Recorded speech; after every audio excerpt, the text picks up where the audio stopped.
Hello and welcome to this video number 9 in the navigation and map reading series with me, Chris Terrell. In this video we're going to take your map reading into the third dimension by looking in more detail at the contour lines. This will help you to identify features and to interpret the information that the map is trying to tell you about the shape of the land around you. This will also help you to find the safest and easiest route across a piece of land. First, I'll refer to something I talked about in video 7 about the effect of slope on your walking speed. Then I'll show you some tips for working out which way is uphill when you look at a complicated pattern of contour lines on the map. Finally, I'll show you some contour patterns and what landforms they represent.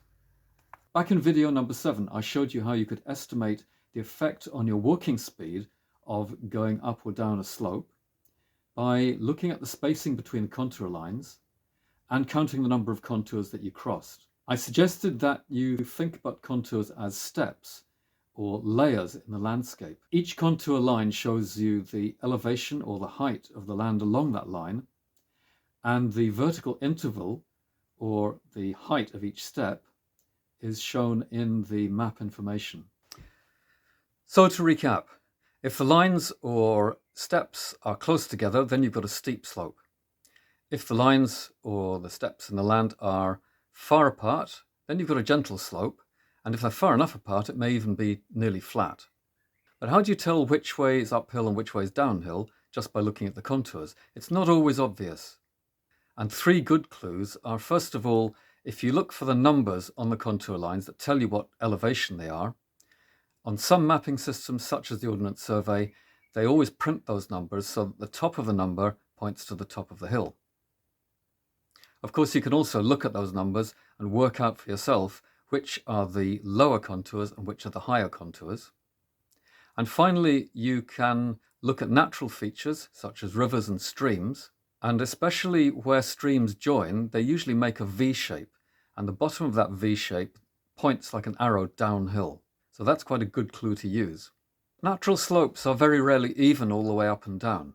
Usually the slope changes an angle. And next we're going to look at the kind of patterns of contours that you get with different shapes of slope. And then we're going to look at the contour patterns that you get for different features in the land. You may have a concave slope where it's steeper higher up and then gets more gentle as you get towards the bottom.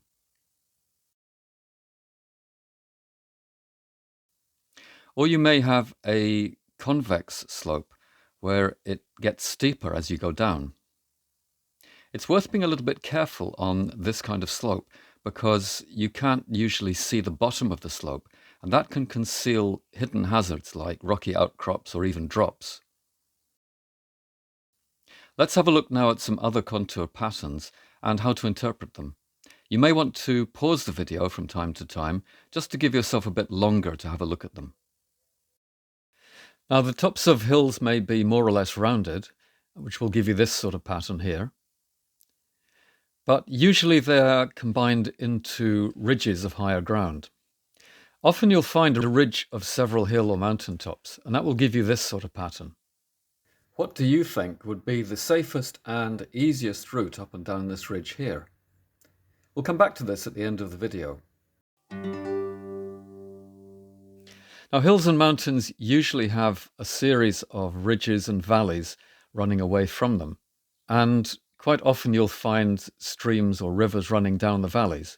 So when you look at the patterns on the map, then the presence of these streams will help you to identify those valleys if the contours are really complicated. So ridges will typically give you this sort of pattern that I'm showing you here in this clip.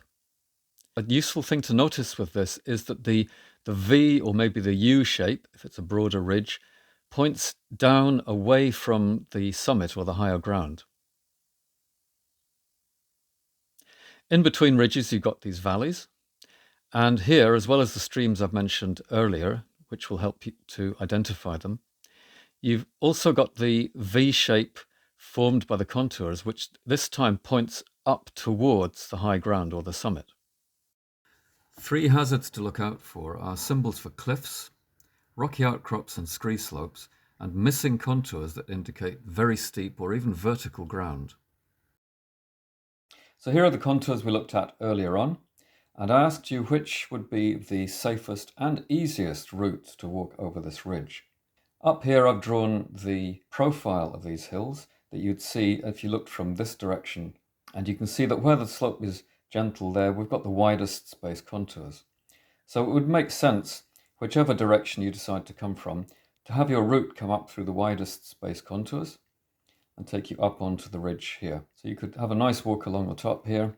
And then when if you came to this summit here, then if you wanted an easy descent, it might make sense, for example, to come back down this way.